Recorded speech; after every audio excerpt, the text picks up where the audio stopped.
are you moving? Huh? Get my way! This is Army Boot Camp. Before they join the United States Army, all recruits have to graduate from a 22-week program known as One Station Unit Training, also known as OSUT. It happens here at Fort Benning, a 182,000-acre military installation that straddles the Alabama-Georgia border about 100 miles southwest of Atlanta. Every year, more than 18,000 soldiers graduate before joining the more than 470,000 people actively serving in the Army. 13, 14, 15. Although most of the recruits that we saw during our time there were male, recruits train together in gender-integrated platoons. These young men and women that volunteer to serve, they show up to us as civilians, and then we take them through a transformative process to turn them into soldiers. You just go to the position of attention, and you stay in position of attention. On a rain-soaked week in February, we spent 4 days inside the Army's Maneuver Center of Excellence, which trains soldiers to serve in the infantry and armor branches. We saw different companies at various stages of training. On day 1, new infantry recruits on a bus from the Atlanta airport arrive at the 30th AG Battalion headquarters, where all new recruits are received. Listen up! You only got one to hear from you at this point is yes, drill sergeant, no drill sergeant. You understand? Yes, drill sergeant! When I tell you, you will pass your folders to the front! The minimum age to enlist in the Army is 17, and the maximum age is 35. The base salary for an entry-level private is about $20,000 a year. Let's go! 30 seconds! Hurry up, find your bag! Once they're off the bus, the first order of business is establishing the code of conduct. Because I promise you, if you don't pay attention to what I'm about to tell you, you're going to make your Army career very short. You treat everybody with dignity and respect, regardless of race, religion, color, national origin, gender, sexual orientation, and all other protected categories. Yes? Yes, drill sergeant! Sexual assault is any unwanted physical contact in a sexual nature. So if you put your hands on another individual and you're not instructed to, or you're not saving their life, and they file a sexual assault, and it comes down that you put your hands on this individual when you weren't supposed to, that is going to be on you. You will get kicked out of the military, and then you'll probably have to file as a registered sex offender. Do you understand? Yes, drill sergeant! Before they go inside, the new recruits learn some basic commands and standing positions. Everyone look down at their toes. You should be able to fit a slice of pizza in between your toes. If you look around, they're going to see you. Because you're taller than everyone else! Quickly! Who wants to sit there? Move your feet! Grab one and go, it's all the same! The recruits grab the snack that's waiting for them inside, consisting of a fruit cup, sunflower seeds, a granola bar, and a juice box. Watch the video, remain silent! Since 1775, the Army has been the bearer of our nation's strength in every crisis or conflict. Make no mistake about it, the journey you are embarking upon will not be easy. But you wouldn't be here if we didn't think you couldn't meet the challenge. Listen up for your last 4-year social.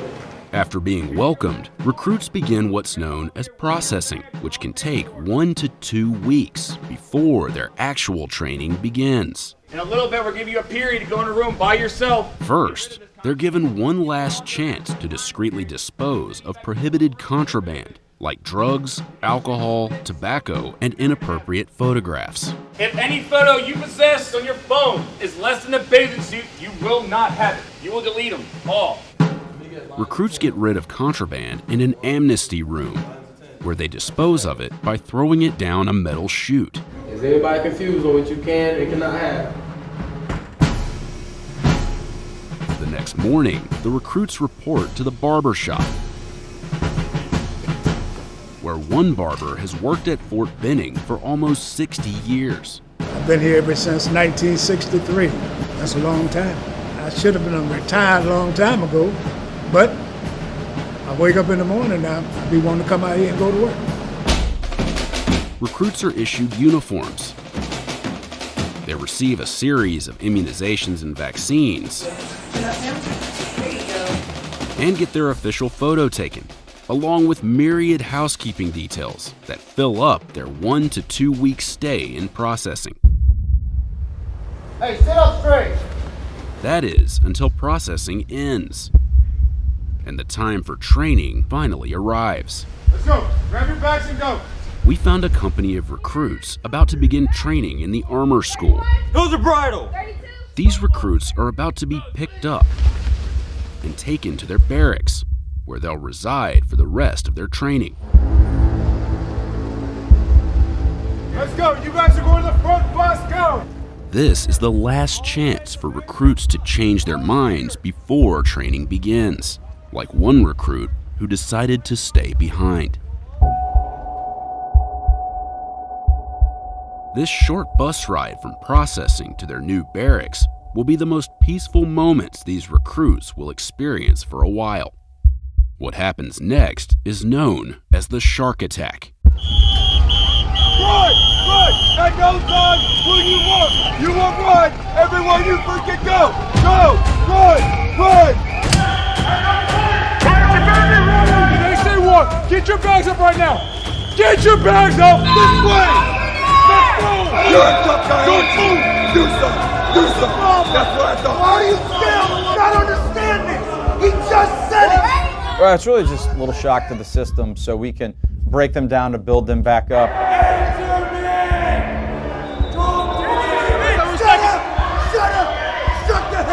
We're breaking a lot of habits from the civilian world, and nothing better than a little shock to the system to establish that that drill sergeant is in charge to let us start our training. Pick up your bag and hold it! The recruits spend much of the shark attack holding their heavy rucksacks above their heads, Over your head! which takes a physical toll. Why is that so difficult? You can't pick that bag up. You decided to join the army and you can't pick that bag up. Right side bag, right side bag, right side bag. After about 20 minutes, the intensity begins to subside, and the drill sergeant's tone changes We only produce the best soldiers in the United States Army. before training officially begins.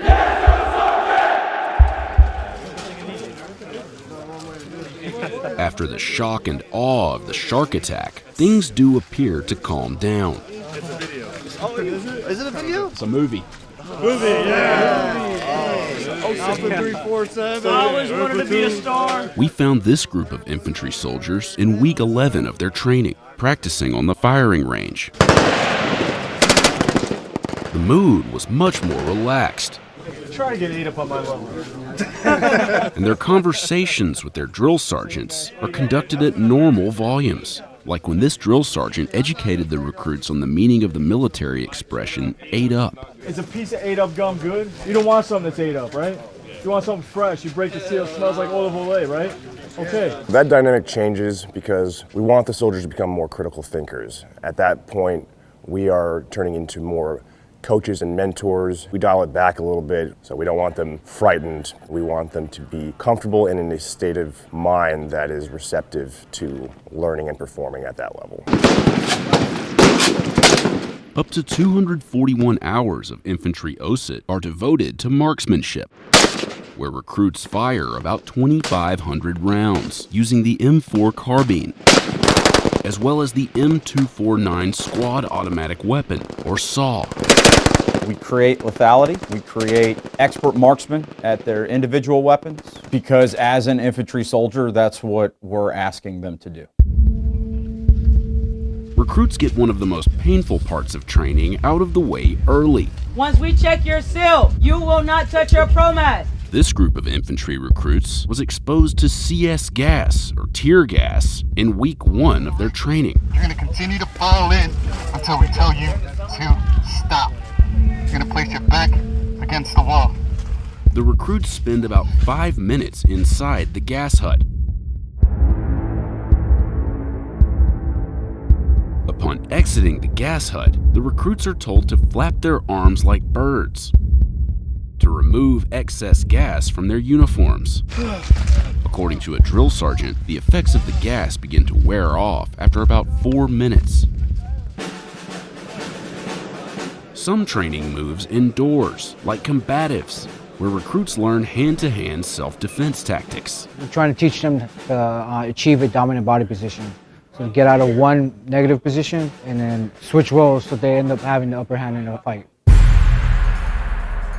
During combatives training, recruits warm up with a particularly painful-looking exercise, referred to as the EO. While laying on their backs, they have to engage their core to wiggle across the entire room. They use their momentum, shoulder blades, their core to help them create space, warm up the body. Recruits work up a major appetite during training. But Fort Benning is big, and they're not always within range of the dining facility. When they're training in the field, recruits are issued MREs, which stands for Meal Ready to Eat. Each comes with an entree, like this vegetarian pasta with taco sauce, along with an assortment of items like mixed fruit, an energy bar, and this instant French vanilla cappuccino. Recruits just add water, shake it up, and enjoy. Once they're fortified, recruits return to their training. Recruits spend up to 60 hours in training known as MOUT, which stands for Military Operations in Urban Terrain. Door left, door left. One man calls door left. Infantrymen are expected to fight in different types of terrain and survive and win the fight. Right now, they are getting their first taste of what that's like in an urban environment. Rolling T. All right, coming up. In operations across Afghanistan, Iraq, we are conducting clearance operations, and it's applicable wherever we go. Boom. It's important for the future soldiers' muscle memory because they are working as a team with minimal communication, and they have to understand how that coordination works together. Do it again.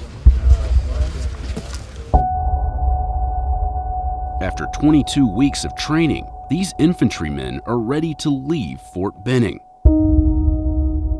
Friends and family gather to watch their soldiers graduate on NOA field. They look like soldiers, they act like soldiers, they're carrying their head high.